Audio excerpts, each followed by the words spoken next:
Our next topic is going to involve something called the second derivative test. And what we're going to be doing is finding another way to determine if a point is a relative minimum or a relative maximum. What we're going to have is a function where f prime of c equals 0. And we'll recall that that is where our critical numbers happen. And the second derivative of f exists on an open interval containing c. And we're just saying if f double prime at that critical number is greater than 0, then f of c is a relative minimum. And if f double prime at that critical number is less than 0, then f of c is a relative maximum. So what we're going to do is find the critical numbers of the first derivative, and then plug those critical numbers into f double prime of x, and that's your second derivative test. So if f double prime is greater than 0, then it's a minimum. If f double prime is less than 0, then it's a maximum. Now it could happen that f double prime equals 0 at that critical number, and so our second derivative test would fail here. In this case, you would have to revert back to our first derivative test.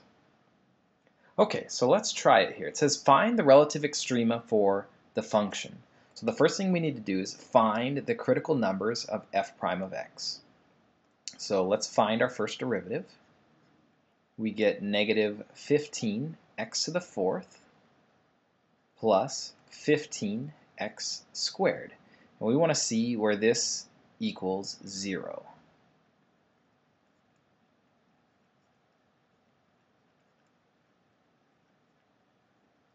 Okay, so we can take our negative 15 out of all this, and we'll be left with x to the fourth minus x squared. So now let's go ahead and take out a common factor of x squared, and we're left with x squared minus 1. And so looking at this, we can see that x is going to equal 0, negative 1, and 1. So these are our critical numbers. Okay, so what we have now is the critical numbers. X equals negative 1, x equals 0, and x equals 1. And these are possible relative extrema happening at these points. So we want to actually plug these in to our f double prime. So here we want f double prime of negative 1. And so what we need to do is find that second derivative. So f double prime is going to equal negative 60 x to the third plus 30x. Okay, so now plugging negative 1 in here. Okay, so negative 1 cubed is still negative 1 times negative 60 is positive 60 plus 30 times negative 1, well that's negative 30, so 60 minus 30 equals 30. If we find f double prime of 0, well that's going to end up equaling 0. And then f double prime of 1, so that's going to be negative 60 plus 30 is negative 30. Okay, so we plugged our critical numbers now into our second derivative, and let's go ahead and get the signs here. So here this is positive, well here it's 0, so it's neither positive nor negative, and here this one is negative. And let's come up with our conclusion. Let's apply that second derivative test. It says if f double prime is greater than 0, then it's a minimum. So greater than 0 and positive are the same things. So this one right here is a minimum value. If it equals 0, this is a fail. Okay, so this one fails the second derivative test, and it's going to tell us to use the first derivative test. So let's get to that in a second. And then here, this one is negative, meaning f double prime is less than 0, so we call this a maximum. Okay, So here we get a minimum at x equals -1.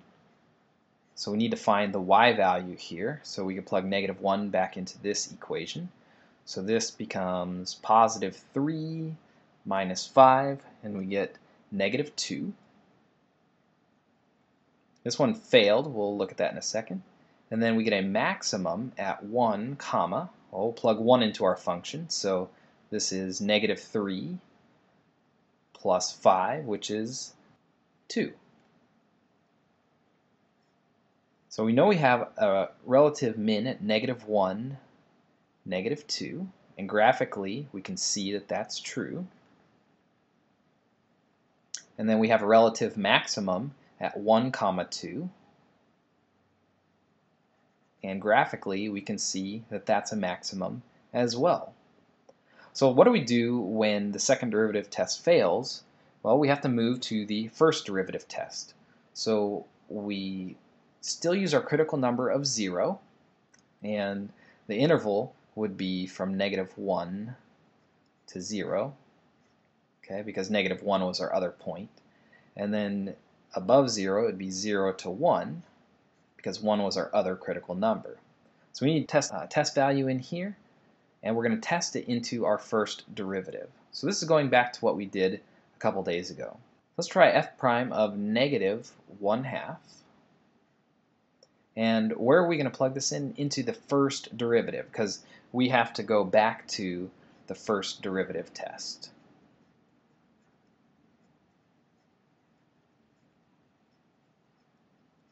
So we'll plug -1 into our first derivative, which was right here, or -1/2, sorry. And go ahead and just type that into your calculator. You're going to come up with 2.8. And then for this interval, let's go ahead and test 1/2. And then you're also going to get 2.8 here. So we need the sign of our first derivative. So that's positive, and here it is also positive. So if we go from an increasing function to an increasing function, okay, it's kind of like going up and then up some more, we do not get any relative extrema. So this one is increasing, and this one is also increasing. So because it's increasing on both sides of this critical number, we have no relative extrema here.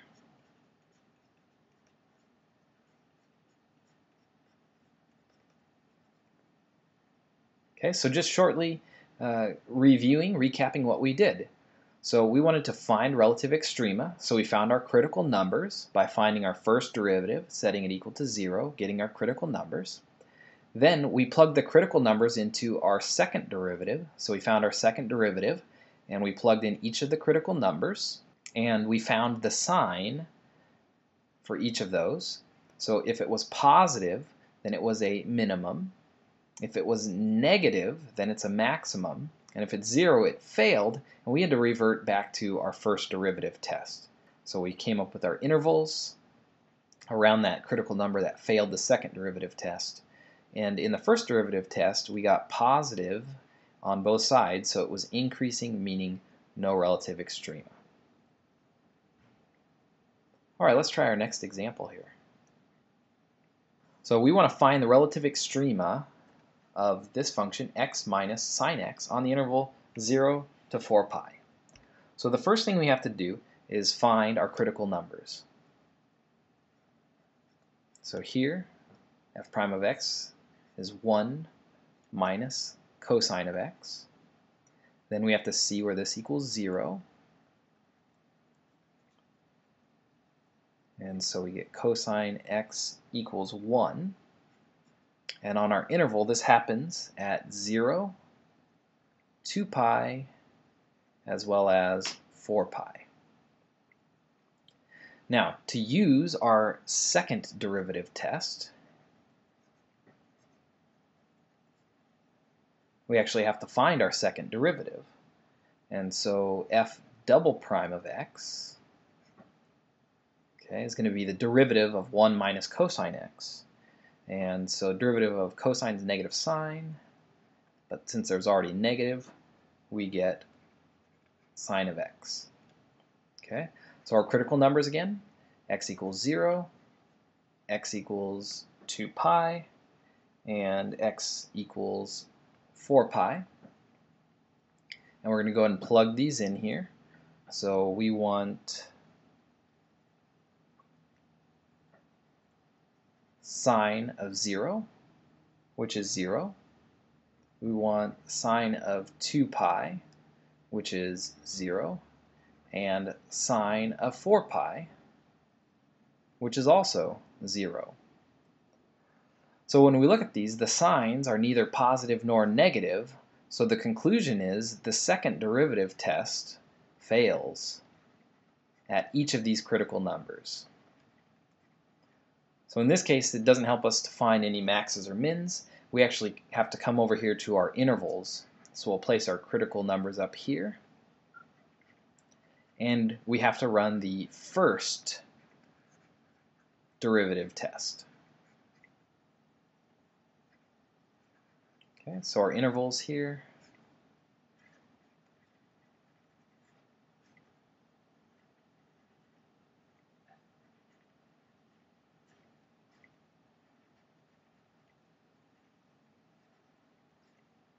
All right, I want you to go ahead and finish this out and find your conclusion to see if we have any maxes and mins. Let's go ahead and pause the video and then come on back.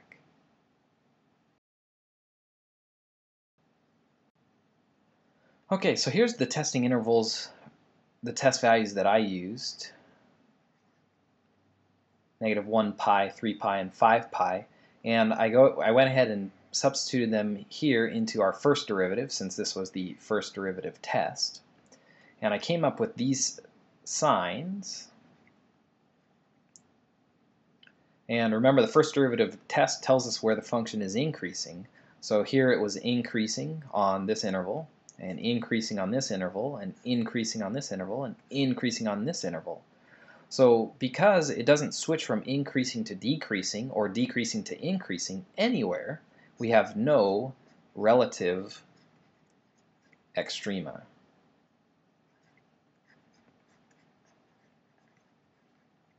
And you can see here at our points 0, 2 pi, and 4 pi that those indeed are not maxes or mins, and this is shown here through the second derivative test failing and then the first derivative test showing that the function is increasing on the entire interval.